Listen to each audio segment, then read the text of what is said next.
પશ્ચિમ બંગાળમાં સંદેશખાલી, કૂચબિહાર અને દિનાજપુરમાં બનેલી ઘટનાને વખોડી કાઢી શ્રી શક્તિ પ્રતિષ્ઠાન ટ્રસ્ટ વલસાડ દ્વારા જિલ્લા કલેક્ટરને એક આવેદનપત્ર આપવામાં આવ્યું હતું.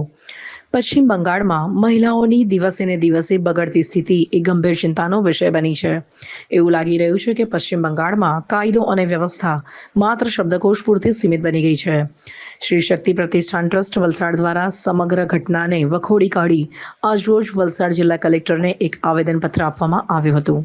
વલસાડમાં અમે મહિલા જાગૃત જે મહિલાઓ છે એમના દ્વારા આજે કલેક્ટરશ્રીને એક આવેદનપત્ર આપ્યું છે.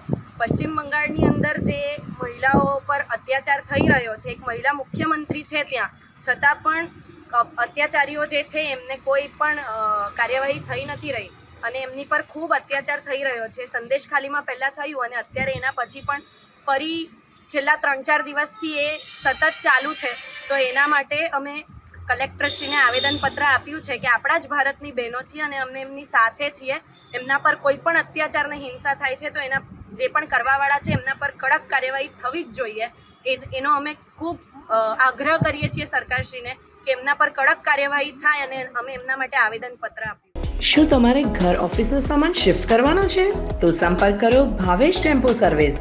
વલસાડથી ઓલ ઓવર ઇન્ડિયામાં આપના સામાનની ખાતરીપૂર્વક શિફ્ટિંગ કરી આપનાર ભાવેશ ટેમ્પો સર્વિસ.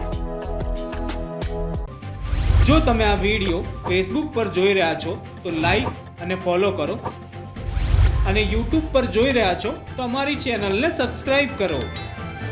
સત્તરે.com આઝાદી સમાચારોની.